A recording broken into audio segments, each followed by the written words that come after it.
మేడారం మహాజాతర వైభవంగా జరుగుతుంది. ఈ మేరకు సీఎం రేవంత్ రెడ్డి మేడారం పర్యటన షెడ్యూల్ ఖరారైంది. ఈ నెల 23న రేవంత్ రెడ్డి మేడారం జాతరకు వెళ్లనున్నట్లు ప్రభుత్వ వర్గాలు వెల్లడించాయి. శుక్రవారం రేవంత్ రెడ్డి వనదేవతలను దర్శించుకున్నారు. సీఎం హోదాలో రేవంత్ రెడ్డి మేడారం జాతరకు వెళ్లడం ఇదే తొలిసారి. ఇక మేడారం మహాజాతర ఇవాళ అట్టహాసంగా ప్రారంభమైంది. సారలమ్మ పగిడెద్దరాజు గద్దెలకు చేరుకున్నారు. వనదేవతలకు మొక్కులు చెల్లించేందుకు భక్తులు పెద్ద ఎత్తున తరలి వస్తున్నారు. ఇక మేడారం మహాజాతరకు సంబంధించి మరిన్ని అప్డేట్స్ మా ఇన్పుట్ ఎడిటర్ శ్రీకాంత్ అందిస్తారు. శ్రీకాంత్ చెప్పండి. ఎస్ వరలక్ష్మి, మొత్తానికి వనదేవతలు జనజాతరలోకి రావడానికి ఆసన్నమైంది. ఇప్పటికే నిన్న రాత్రి 1 గంట ప్రాంతంలో సారలమ్మ గద్దెకు చేరుకున్నారు. కన్నెపల్లి నుంచి సారలమ్మ గద్దె వద్దకు చేరుకున్నారు. భక్తులంతా కూడా ఒక జన సునామీని మనం మేడారంలో చూస్తున్నాం. సో ఇట్లాంటి నేపథ్యంలో ఈరోజు ఒక అద్భుతమైనటువంటి ఘట్టానికి తెరలేవనుంది.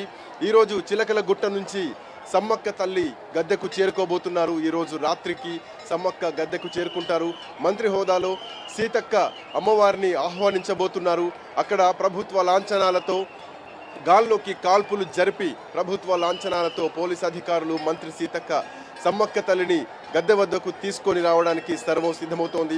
ఇప్పటికే మనం చూడొచ్చు, మేడారంలో ఇసుకేస్తే రాలనంత మంది జనాలు కనిపిస్తున్నారు. కేవలం మేడారం చుట్టుపక్కల దరిదాపు 60-70 కిలోమీటర్ల వరకు కూడా ఇట్లాంటి జన సందోహమే కనిపిస్తోంది.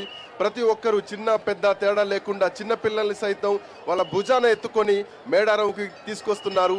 నిలువెత్తు బంగారాన్ని జోకించుకొని ఆ బంగారాన్ని అమ్మవారికి ముడుపు అప్పజెప్పడానికి దేశ విదేశాల నుంచి వస్తున్నారు. భారతదేశంలోని వివిధ రాష్ట్రాల నుంచి కూడా మేడారం చేరుకున్నటువంటి సంఘటన మనం చూస్తూనే ఉన్నాం. మేడారంలో 2వ రోజు ఈ రోజు చాలా ఘనంగా మేడారం జాతర నడుస్తోంది. ఇప్పటికే లక్షలాది మంది భక్తులు మొక్కులు చెల్లించుకుంటున్నారు. సో ఈ రోజు సాయంత్రం సమ్మక్క తల్లి గద్దె వద్దకు చేరుకున్న తర్వాత ఇటు సమ్మక్క అటు సారలక్క ఇద్దరు కూడా రేపు భక్తులకు దర్శనం ఇవ్వనున్నారు.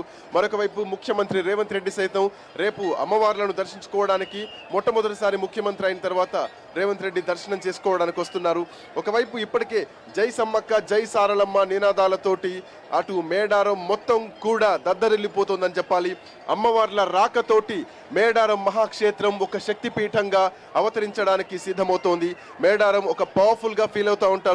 మేడారం వచ్చిన ప్రతి ఒక్కరు కూడా మనం చూడొచ్చు, చాలా మంది శివాలూగుతూ కూడా కనిపిస్తున్నటువంటి విజువల్స్ ని మనం చూడొచ్చు. అక్కడ ఎదురుగా అమ్మవారి పూనకంతో మేడారం వచ్చేటువంటి భక్తులు ఒక పూనకంతో ఒక లయాత్మకంగా అమ్మవారిని కొలుస్తూ ఉంటారు. ఇక్కడికి వచ్చే ప్రతి మహిళ కూడా అమ్మవారి స్వరూపంగానే భావిస్తూ ఉంటారు.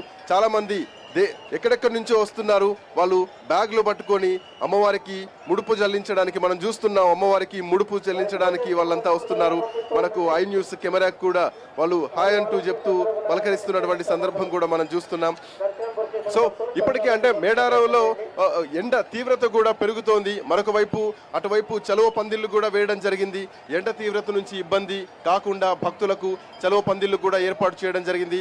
బట్ ఏవైతే మెయిన్ గద్దెలు ఉన్నాయో ఇక్కడ చలువ పందిళ్లు వేయడం కొంచెం వరకు ఇబ్బందికరంగా ఉంటుంది. ఎందుకంటే అటు బంగారం వాళ్ళు తీసుకొచ్చిన బెల్లం ఏదైతే ఉందో అవి గద్దెలపైకి విసిరివేస్తూ ఉంటారు కాబట్టి సో ఇక్కడ కొంచెం పందిరి కొంచెం ఇబ్బందికరమనే చెప్పాలి.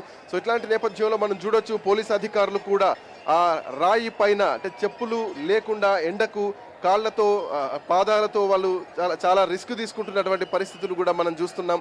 సో ఒక ఎండ తీవ్రత కూడా నిజానికి ఇబ్బంది పెడుతోంది భక్తులకు. బట్ ఏదేమైనా చాలా మంది భక్తుల్ని మనం పలకరించే ప్రయత్నం చేసినాం. ఈ ఎండా వానను మేము లెక్క చేయం, అమ్మవారిని కొలుస్తాం, అమ్మవారంటే మాకు భక్తి, అమ్మవారంటే విశ్వాసం అంటూ కూడా మాట్లాడుతున్నటువంటి పరిస్థితిని కూడా మనం చూస్తున్నాం. సో మొత్తానికి మేడారం మహాపుణ్యక్షేత్రం ఒక శక్తిపీఠంగా అవతరించి మేడారం అమ్మవార్లు అటు సమ్మక్క ఇటు సారలమ్మ గోవిందరాజు పగిడిద్దరాజులు భక్తులకు దర్శనం ఇవ్వడానికి సిద్ధమవుతున్నారు. ఈరోజు ఒక మహా అద్భుత ఘట్టానికి తెరలేవనుంది. సమ్మక్క ఆగమనానికి మరెంతో సమయం లేదు. ఇప్పటికే అటు సారలమ్మ వస్తున్నటువంటి నేపథ్యంలో మేడారంలో ఎక్కడా కనీసం ఇంచు గ్యాప్ కూడా కనీసం